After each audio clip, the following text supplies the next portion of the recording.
Today we're going to talk about the 5 biggest mistakes that could be really hurting your garage door company.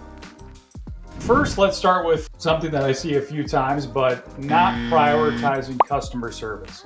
I've seen this with a few different companies now, but companies that really just view their customers as, second thoughts or afterthoughts, or, it's just a means to the end. You want to make sure that you're really providing the best type of customer service possible for your customers.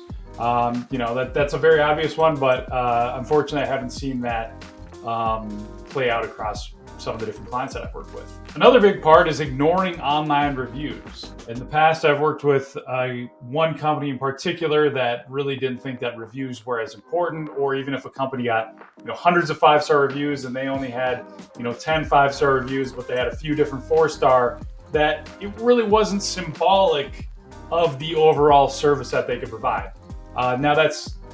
There could be nothing as far and further from the truth than that.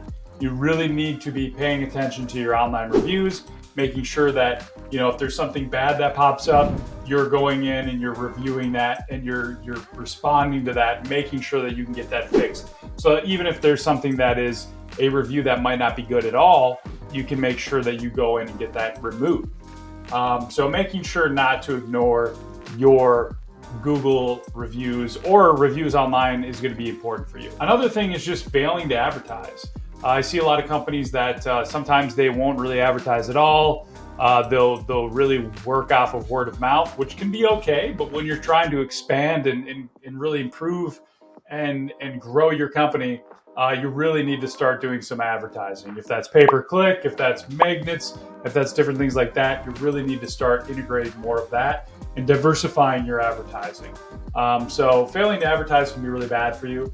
So you want to make sure you can really do that. And then neglecting your website is a big thing as well. Set it and forget it. It's just sitting there for 5 years, has the same theme, has the same overarching plugins. It's not getting updated. Then the potential for that is it could break over time and could ultimately lead to a lot of issues and stress. So you want to make sure that you're really jumping in, updating your website as much as possible, having a regular blog posting to make sure that Google sees that you're out there and that you're integrating and doing as much as you possibly can to your website. Last and foremost would just be failing to offer competitive pricing. This is something I see as well. Bigger companies will really charge as much as they possibly can, which in long term is really not good for them. Making sure that you can ultimately continue to be competitive in your pricing. I'm not saying give away the kitchen sink here, but making sure that you are staying within the realm of local companies near you is going to be really helpful. Again, like I said, don't be the bottom of the barrel. You don't have to go that far, but making sure that you are staying competitive in your pricing is always going to be able to help you. Because some companies I've spoken with have said, the bigger chains over time, those start to be a lot less competitive because they keep raising their rates.